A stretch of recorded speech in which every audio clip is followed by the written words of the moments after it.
world dropped from $10 to $20 billion in value. We were caught by surprise with a crisis that could recur and recur unless the entire country recognized the dangers of a quite real energy shortage. And out of the embargo was born Project Independence, a launching pad from which would evolve this country's first national energy policy. We must be able to cope with future emergencies. We must immediately fully use our traditional energy sources. We must develop new sources. We must manage better the present demands placed on energy. We must conserve. The first three goals are largely the job of government and industry. The fourth, conservation, is up to all of us. The blueprint was designed to make the United States energy self-sufficient by 1985. That is, we would import some oil, but would not be so dependent on other countries. To meet this challenge, we must change our energy habits.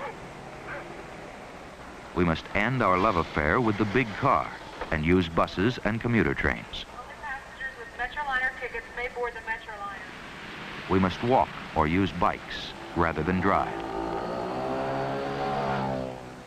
We must pay more attention to energy used in the home, to guarantee that cool air is kept in the summer, warm air in the winter months.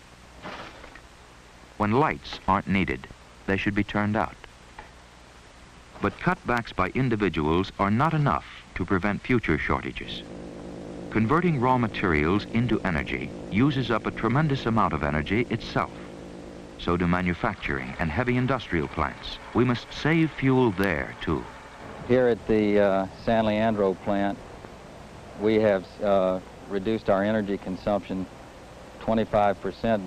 We've achieved this primarily by being smart about when we turn lights off and on, and making sure that our equipment is running in the most efficient manner, and turning our thermostats down. But when you look at it, you wonder why you didn't do this before, but I'm sure it'll be carried forward in the future, and new and better ways to conserve energy will be thought of. Waste material can be used as a source of energy. A project in St. Louis has proven that garbage can be put to use in generating power. Used fuel that once we paid others to haul away is being recycled. Manufacturers of basic products can now collect, crush, compact, and recycle metal containers once considered fit only for the garbage heap.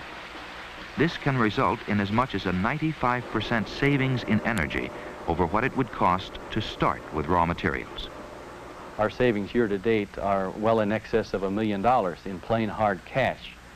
So we're convinced that an energy conservation, in addition to saving energy and conserving short fuel supplies, is just plain good business sense. For all these first steps taken in conserving energy, real conservation means planning by all of us for most efficient use of energy in the future. Real conservation means planning our office buildings, industrial complexes, and homes to take advantage of natural light, natural heat, natural coolness, natural ventilation. Real conservation means that while striving to achieve the most efficient car and truck engine, we must limit our driving now to what is absolutely necessary. The fact remains that conservation alone will not give us the energy needed to permit our country to prosper at its present level. This brings us to the second goal, to develop our oil, coal, and gas.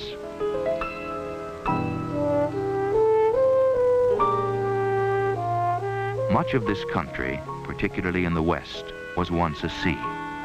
Today, it's a sea of scrub oak, sand, and sage.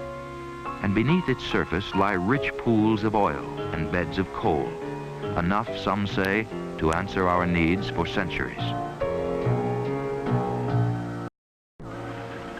So great is our demand that we're looking for new energy in places once considered sacrosanct. Drilling for natural gas is taking place in George Washington National Forest in Virginia. It's a trend that more and more local utilities are getting into because they have to protect their pipeline supply in some way. They're going into drilling programs such as this one.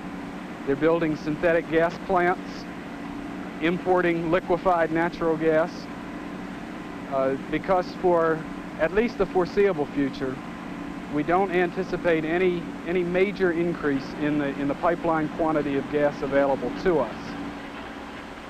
But as many wells as may be drilled, the prospect of big strikes on this continent appear remote. While the average well in the Middle East produces 5,000 barrels of oil a day, the best producing wells in the United States provide far less. And proven reserves in the lower 48 states grow smaller every year. Though exploration has been stepped up, production continues to lag. The search goes on elsewhere. We're tapping huge reserves within the Arctic Circle on the north slope of Alaska. Some geologists claim that the world's greatest fossil fuel resources lie beneath ocean waters, in the North Sea, off Indonesia, in the Gulf of Mexico, off the eastern seaboard. But underwater drilling is expensive and risky. Floating platforms are towed out to sea and anchored. Drilling rigs are assembled on them at great cost, and bits are sent 9,000 to 10,000 feet and more deep into the ocean floor.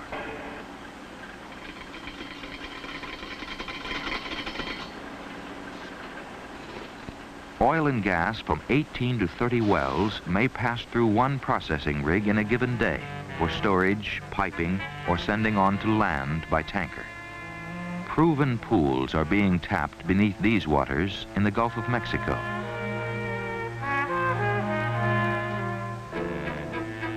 Natural gas from land as well as ocean-based wells is compressed and piped by booster stations across the country from storage facilities mostly based in Louisiana and Texas. But more gas fields must be found and developed if we're to meet our growing needs.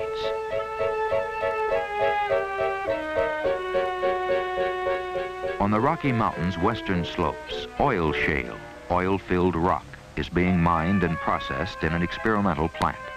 Though it's now expensive to get crude oil out of the rock, it could someday answer a good portion of our oil needs. In terms of the reserves available in Colorado, Utah, and Wyoming, they are very large. The high-quality mineable reserves that might be produced in the foreseeable future are also very large.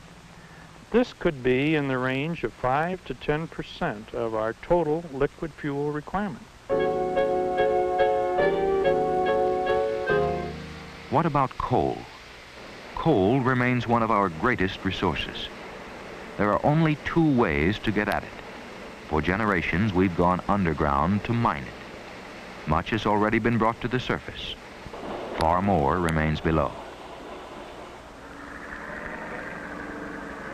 Another way to get coal is to strip off a layer of soil and rock. Rich veins of coal, particularly in the west, are there just under the surface. How you get coal, where you use it, how you dispose of the waste, all pose problems. Too often our countryside has been left scarred with mine waste. Those concerned about strip mining warn of land ravaged by bulldozers, stripped of all greenery, once rich plains left desolate. Eastern coal is more likely to